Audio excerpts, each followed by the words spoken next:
Hello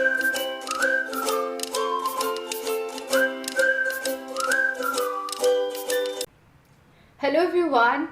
Hey guys. So today we are going to have a discussion on the previous year questions of metallurgy. है ना?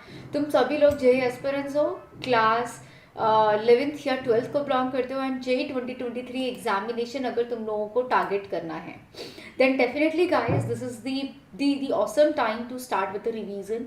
अपने topic wise revision शुरू करो, previous year questions को pick करो so the same pattern तुम्हारे को revision में हेल्प हो. You will be able to understand कि कब क्या टॉपिक हमें रिवाइज करना है. तो उसके लिए here I am coming up with the previous year question series जो तुम्हें ऑलरेडी पता होगा.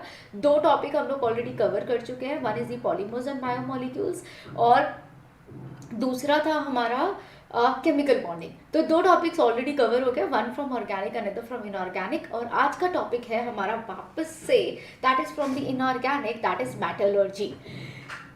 अगर टफ लगता है तुम्हें मेटलर्जी सो अभी तुम मेरा ये सेशन देखोगे which is just be going to be of 25 minutes 30 minutes का बस ये सेशन मेरा होगा.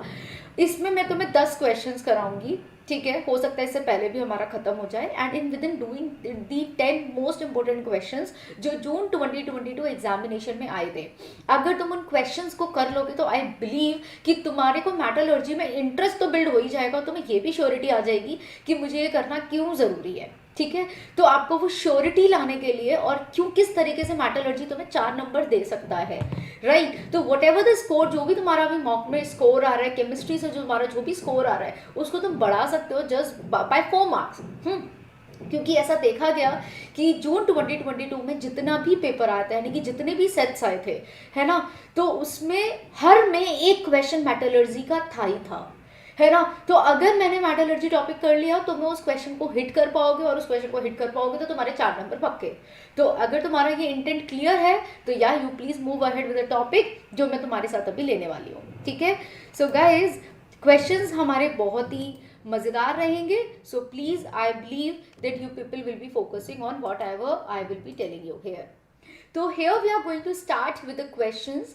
तो पहला क्वेश्चन हमारा मेटलर्जी का जून 2022. ये जो भी मैं क्वेश्चंस है मेरे ये सारे के सारे तुम चाहो तो क्रॉस चेक कर लेना, ठीक है. अदरवाइज मेगा मैम पे भरोसा कर लो कि जून 2022 के पेपर्स के क्वेश्चंस हैं ये. 24 जून से लेके तुम्हारा 29 जून तक सुबह शाम की शिफ्ट्स में पेपर लगे थे, ठीक है. तो उसमें ये पहला क्वेश्चन जो जून 22 में आया था. और गाइज ऐसा भी देखा गया there were 2 papers on 25 जून जब एक पेपर में 2 क्वेश्चंस मेटलर्जी के थे. मतलब लेवल देख रहे हो तुम, एक पेपर में 2 क्वेश्चंस भी मेटलर्जी के आ गए थे, ओके. तो अगर जो बच्चा मेटलर्जी करके ही नहीं गया उसने तो मतलब गवा दिए वो 8 नंबर. तो अगर करके गए थे जो लोग वो बड़े खुश हो गए थे यार 2 क्वेश्चंस हमारे निकल गए, 8 नंबर बन गए, ठीक है. तो इस तरीके से आपको मतलब यार एक एक करके ना, जैसे खाना होता है ना, एक छोटा टुकड़ा करके हम लोग पूरी रोटी खत्म कर देता है, उसी तरीके से तुम सिलेबस को भी एक टॉपिक करके अगर तुम इस तरह से फिनिश करोगे तो तुम अपने मार्क्स बढ़ा पाओगे, ठीक है. So follow that. तो पहला क्वेश्चन हम लोग करते हैं. इन metallurgy which of the following the salt of cyanide is not used. यानी कि किसकी मेटलर्जी में हम सॉल्ट ऑफ साइनाइड यूज़ नहीं करते हैं. गाइस तुमने ये साइनाइड की मेटलर्जी ज़रूर पढ़ी होगी. साइनाइड का मेटलर्जी ये क्या कहता है? साइनाइड प्रोसेस, इसको साइनाइड प्रोसेस भी कहा जाता है. साइनाइड प्रोसेस ये यूज होता था for the extraction of water. Guys इस साइनाइड प्रोसेस को मैं तुम्हें इसके बारे में सारी बातें बताती हूँ क्योंकि मेघा मैम का पढ़ाने का तरीका ये होता है कि अगर कुछ आया तो उसको पकड़ लो और उसके चारों तरफ जो भी चीज़ें हैं सबको एक बार में रिवाइज कर लो ताकि अगर इससे मिलता जुलता कोई भी क्वेश्चन पेपर में आ जाए तो तुम्हारा बनना चाहिए, ठीक है. चलो और उसके बाद तुम्हारे लिए एक सरप्राइज है जो मैं थोड़ी देर में खोलूंगी. सो गाइस ओके, तो metallurgy of which of the following मेरे को सुनाई दे रही है, इसका मतलब सबको सुनाई दे रही है, हाँ जी.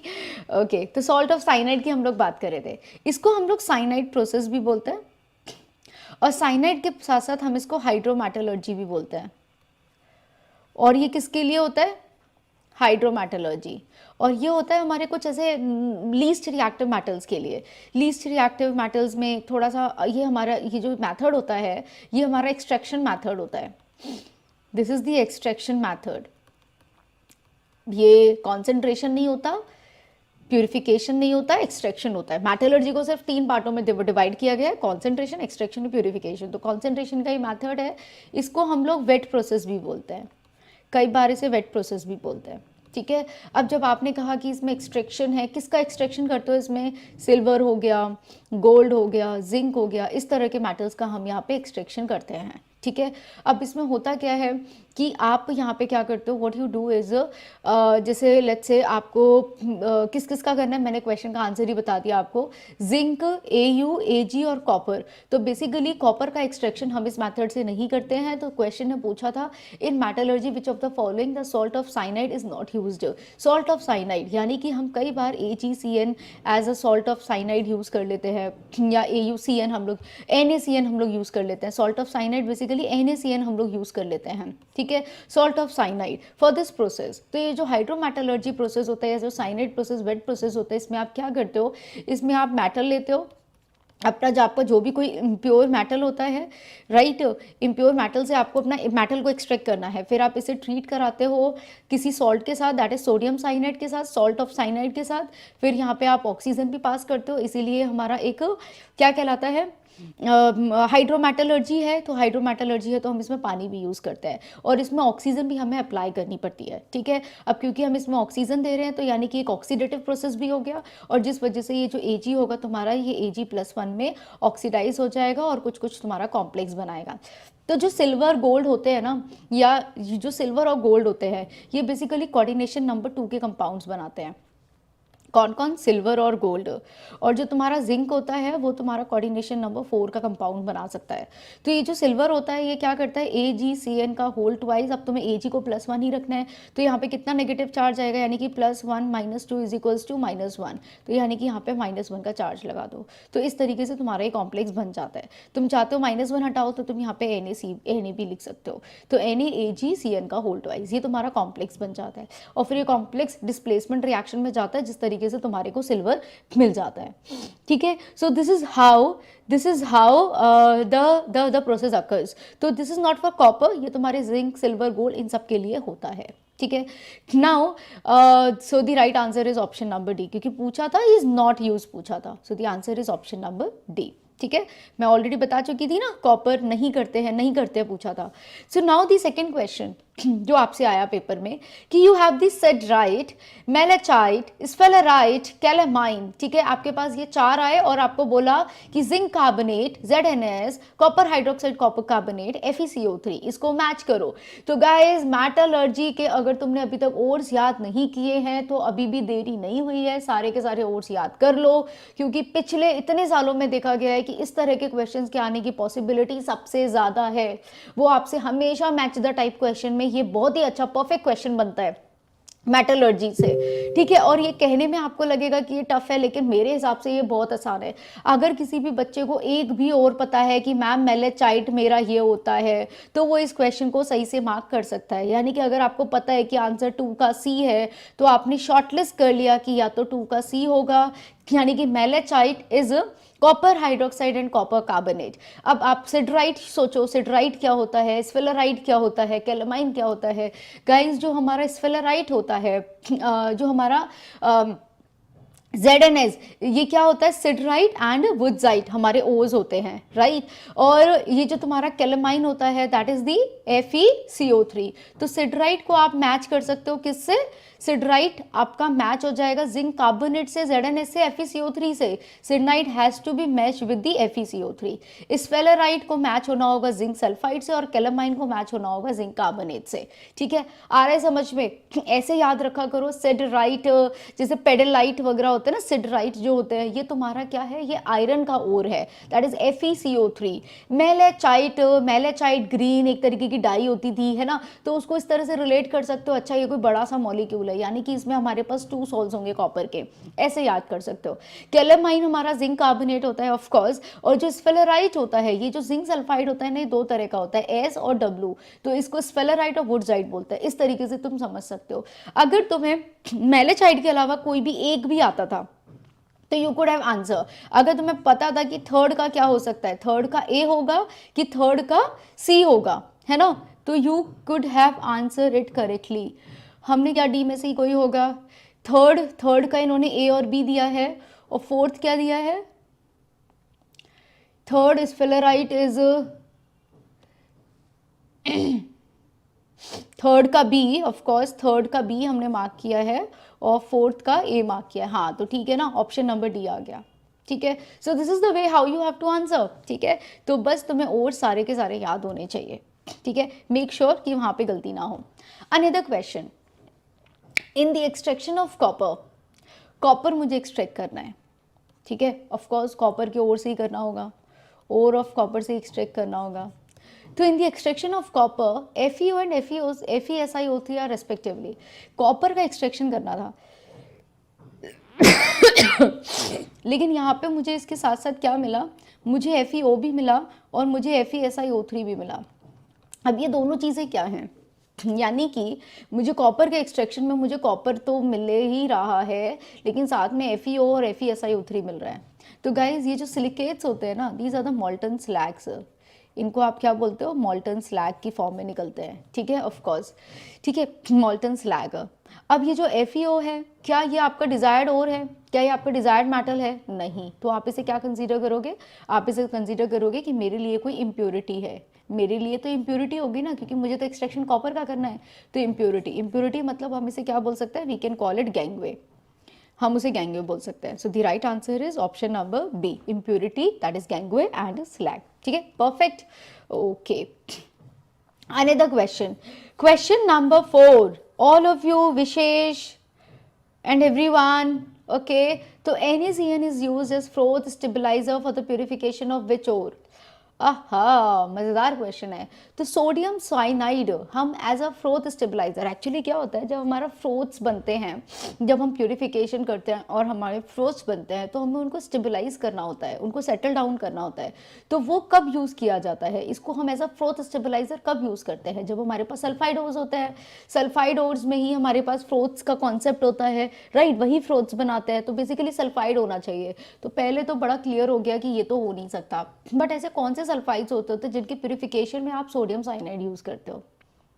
थोड़ा एफर्ट डालो, अगर थोड़ा भी इंटरेस्ट से पढ़ोगे तो it's a very small topic, 5 से 6 क्लासेस में ख़त्म हो जाता है, 5 से 6 घंटे का टॉपिक है। ठीक है, वो भी इसलिए कि तुम्हारे इंटरेस्ट को बिल्ड करते करते करते करते थोड़ा पढ़ाना पड़ता है। अदरवाइज इसमें क्या है यार, इसमें कुछ भी नहीं है, it's a very easy topic.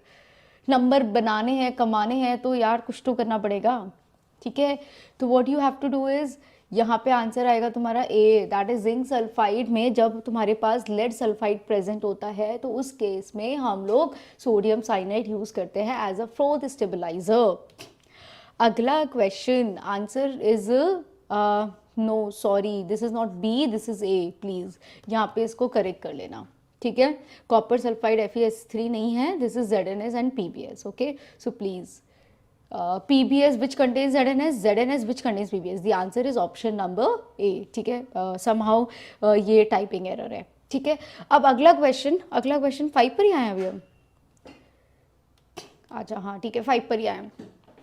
In extraction of gold, it is dissolved in sodium cyanide in presence of oxygen, then following complex is formed। ये वापस से वही क्वेश्चन आ गया ना, वही तुम्हारा हाइड्रोमेटलर्जी। जब भी ये साइनाइड आ जाता है ना, सॉल्ट ऑफ साइनाइड, हमेशा याद करो ये क्वेश्चन हाइड्रोमेटलर्जी से ही है, हाइड्रोमेटलर्जी। और इसको हम लोग क्या बोल देते हैं, इसको हम लोग साइनाइड प्रोसेस भी बोल देते हैं, we also call it cyanide process. ठीक है, तो अब देखो, जब आपको गोल्ड को एक्सट्रैक्ट करना है, ठीक है, it is dissolve in NaCN in the presence of oxygen. जैसे कि मुझे गोल्ड का एक्सट्रैक्शन करना है, इसको मैंने NaCN में डाला, ठीक है, और in the presence of oxygen, I told you oxygen यहाँ डालना पड़ेगा, और पानी वानी भी डालते हैं क्योंकि it is a wet process, hydrometallurgy से इसीलिए बोला जाता है। तो there will be a formation of a complex. वो कॉम्प्लेक्स क्या बनेगा, तो यानी कि गोल्ड का कॉम्प्लेक्स बनेगा। गोल्ड मैंने तुम्हें बताया it forms this 2 coordination number, इसका 4 कोऑर्डिनेशन नंबर नहीं होता है। तो अगर इसका कोऑर्डिनेशन नंबर 2 होता है और ये साइनाइड से रिएक्ट करेगा तो CN का होल ट्वाइस ही बनाएगा। तो यानी कि ये गलत हो गया, ये गलत हो गया, CN का whole twice, and then after you have to make sure कि ये 0 है। यहाँ पे तुमने ऑक्सीजन लिया तो यानी कि तुम्हें ऑक्सीडेशन कराना है, ये ऑक्सीडेशन कराएगा, और जब ये ऑक्सीडेशन कराएगा तो AU 0 से क्या हो जाएगा, AU हैज़ टू बी +1। और अगर ये +1 में ही होना चाहिए इसका ऑक्सीडेशन, क्योंकि Au का ऑक्सीडेशन स्टेट +1 ही होता है, इट इज़ नॉट नेवर +2 और +3। सिल्वर भी हमेशा +1 में ही रहता है, ठीक है। तो ये सब हमारे +1 में रहता है, Au सिल्वर। जिंक +2 में रहता है। तो ये आपका क्या करेगा, तो ये जब आपका कॉम्प्लेक्स बनाएगा, it has to be +1 -2 is equals to कितना आ रहा है, -1, तो यानी कि यहाँ पे -1 होना चाहिए। So as per that your answer, right answer is option number A. तो ये क्वेश्चन एक तरीके से रिपीटेड था। दिस शोज कि this topic is very important. तो पूरे मेटलर्जी में हाइड्रोमेटलर्जी तो ज़रूर से पढ़ो, एलिंगम डायग्राम ज़रूर से पढ़ो, एल्यूमिनियम के मेटलर्जी ज़रूर से पढ़ो। कुछ कुछ जब हम क्वेश्चंस करते हैं तो हमें समझ में आने लगता है प्रीवियस ईयर क्वेश्चन से कि कौन सा टॉपिक पूरे मेटलर्जी में क्या क्या है जो बहुत ज़रूरी है करना, ठीक है। मेटलर्जी आधे से ज़्यादा बच्चे इसलिए भागते हैं क्योंकि स्कूल में पढ़ पढ़ के उससे बोर हो चुके होते हो। ऐसा लगता है सिर्फ थ्योरी है भर भर के। अरे तो यहाँ कौन सा तुम्हें थ्योरी लिखनी है, जेई में तो क्वेश्चन भी तुम्हारे सामने, आंसर भी तुम्हारे सामने, you just have to match the correct answer, that's it. तो अपना पर्सपेक्टिव बदलो ना यार क्वेश्चन करने का। Oh my god, what happen. मैं कह रही थी ना तुम्हारे लिए सरप्राइज है। सरप्राइज यही था। 2022 में मेटलर्जी के क्वेश्चंस देख के बच्चे भी सरप्राइज हुए थे। लोगों को लगा यार एक बार पूछ लिया गया, अब नहीं पूछा जाएगा। और रिपीटेडली जेई ने, एनटीए ने तुमसे सेम क्वेश्चन रिपीट कर करके मतलब धो धो के तुम्हें पीटा है ना। तुमसे बार बार पूछा गया है। इन the extraction of gold the oxidation state of gold in the cyanide complex formed is, यानी कि अगर हम गोल्ड का एक्सट्रैक्शन करते हैं तो जो ऑक्सीडेशन स्टेट होगी गोल्ड की इन दी साइनाइड कॉम्प्लेक्स, अभी मैंने क्या बनाई थी, कौन सा ऑक्सीडेशन स्टेट बनाया था, +1 बनाया था ना, उसने कहा +3 होगा। क्या कभी गोल्ड +3 लेता है? नहीं लेता है, बिल्कुल नहीं लेता है, गलत हो गया। When the cyanide complex is treated with zinc, zinc gets oxidise to +2। अच्छा, अब ये अगर तुम्हारा साइनाइड कॉम्प्लेक्स है, अगर मैं इसे जिंक से रिएक्ट करा दूँ तो क्या होता है यहाँ पे, डिस्प्लेसमेंट रिएक्शन, यानी कि एक दूसरे को डिस्प्लेस कर देगा, डिस्प्लेसमेंट रिएक्शन। और डिस्प्लेसमेंट रिएक्शन होगी तो Au, जिंक Au को रिप्लेस कर देगा और जिंक कॉम्प्लेक्स बनाएगा। अब जब जिंक कॉम्प्लेक्स बनाता है तो जिंक का कोऑर्डिनेशन नंबर रहता है 4, ये भी तुम्हें पता होना चाहिए। और जिंक का ऑक्सीडेशन स्टेट क्या होगा, अब Au तो ठीक था, Au था, बट जिंक +1 में होता ही नहीं है, तो you have to replace it by Zn+2। तो यहाँ तो ठीक है कि Au के साथ 2 साइनाइड थे, यहाँ +2 में 4 होंगे, ठीक है। तो Zn का ये होना चाहिए। अब अल्टीमेटली इसका ऑक्सीडेशन स्टेट अगर +2 है तो यहाँ पे चार्ज कितना आएगा, +2 - 4 इज इक्वल्स टू -2, तो यहाँ पे -2 चार्ज लगाओगे, आ गया। तो ये तुम्हारा कॉम्प्लेक्स बनता है। तुम चाहो तो इस कॉम्प्लेक्स को, इस आयनिक कॉम्प्लेक्स को ऐसे भी लिख सकते हो कि तुम्हारा क्या हो गया, यू विल बी गेटिंग जो भी तुम्हारा Na है, यानी कि Na2ZnCn का होल 4 ऐसे लिख सकते हो, प्लस जो तुम्हारा Au था वो प्रेसिपिटेट आउट हो गया, यानी कि सेपरेट हो गया, यानी कि आइसोलेट हो गया। So when the cyanide process, cyanide complex is treated with zinc, zinc gets oxidise to +2, बिल्कुल बात सही है, जिंक +2 में ही ऑक्सीडाइज होगा। तो statement number 1 is wrong but the statement number 2 is absolutely correct. Answer is option number C. ये देखो Neeraj, what is the right answer, C option है ना, वेरी नाइस। तो प्लीज बच्चों मेटलर्जी से क्वेश्चन करके जाओ। ये बड़ा आता है यार, सल्फाइड और अब तक तो रट गया होगा है ना, कि कौन कौन सल्फाइडोज देते हैं। Among the following how many are sulphides, ये नया क्वेश्चन नहीं है। कितनी बार इनऑर्गेनिक के क्वेश्चंस तो देखो यार रिपीट ही होते हैं, कुछ नया बनने लायक बचा ही नहीं है, सिलेबस उतना ही है, बाउंड्रीज डिफाइंड है, तो उसी बाउंड्री में से क्वेश्चंस पूछे जाने हैं। तो इनऑर्गेनिक के लिए तो द बेस्ट है कि सारे के सारे प्रीवियस ईयर क्वेश्चंस भी अगर तुमने कर डाले तो सारे क्वेश्चन बना लोगे इनऑर्गेनिक के। बट कर डाले का मतलब रटना नहीं है, समझ के करना है थोड़ा सा, ओके। और जब तुम क्वेश्चंस करोगे तो तुम्हें ये भी रियलाइज होगा कि क्वेश्चंस आते कितने आसान हैं और कितने आराम से हो जाते हैं।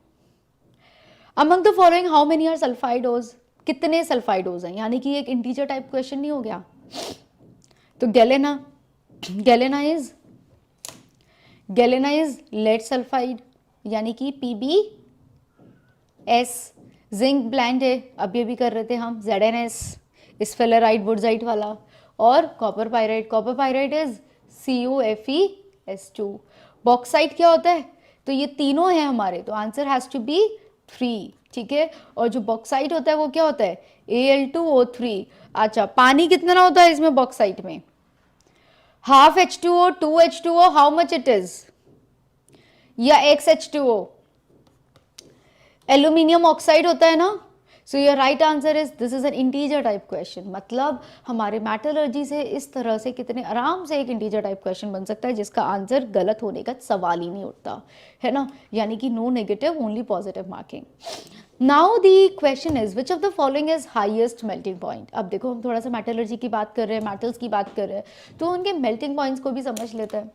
तो जिसका बहुत ही स्ट्रॉन्ग क्रिस्टल स्ट्रक्चर होगा, बहुत ही स्ट्रॉन्ग क्लोज पैकिंग होगी, वो क्या करेगा? उसका मेल्टिंग पॉइंट बहुत ही ज़्यादा हाई होगा, है ना। तो यानी कि अगर तुम Ag की बात करो, Cs की बात करो, गैलियम और मर्करी की बात करो, तो देखो मर्करी की तो बात करना मत। हम जो थर्मोमीटर्स यूज़ करते हैं उसमें हमें पता है मर्करी का मेल्टिंग पॉइंट बहुत कम होता है, इसीलिए हमारा थोड़ा सा बॉडी टेम्परेचर हाई होता है और वो मर्करी मेल्ट होकर राइज होना शुरू कर देती है ना। तो मर्करी का तो मेल्टिंग पॉइंट बहुत ही कम होता है, इसीलिए हम तो बोलते हैं कि ये तो लिक्विड होती है रूम टेम्परेचर पे। Mercury is even liquid.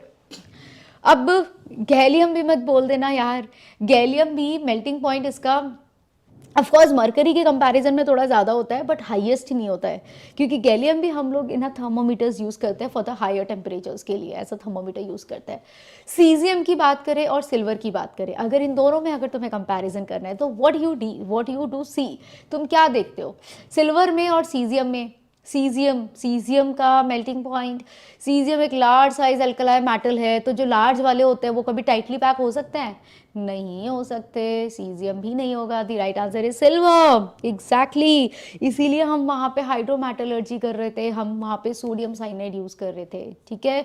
तो the answer is silver. Silver का मेल्टिंग पॉइंट सबसे ज़्यादा हाईएस्ट होता है।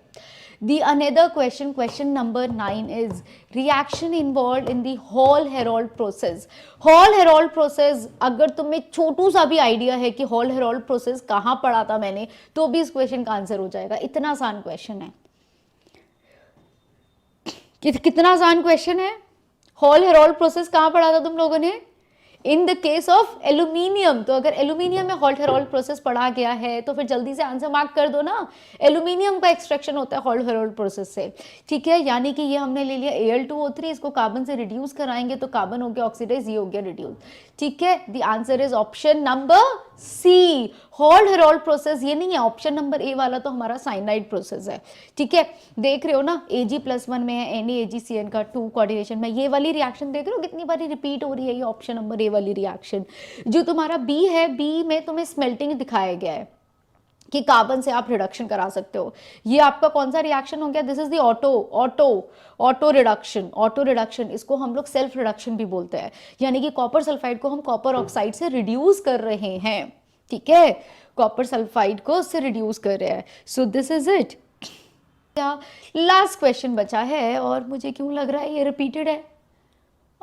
इसका मतलब जेई में एक रिपीट क्वेश्चन भी आया था। एब्सोल्युटली, हमारे पास क्वेश्चन नंबर 10 आया था कि अगर मेरे पास कैलामाइन, स्फेलेराइट, गैलेना और सिडराइट ये सब है तो what is your right answer. तो कैलामाइन का आंसर तुमने क्या दिया था? बी दिया था, FeCO3। स्फेलेराइट का आंसर दिया था, क्या दिया था स्फेलेराइट का? Zinc sulphide.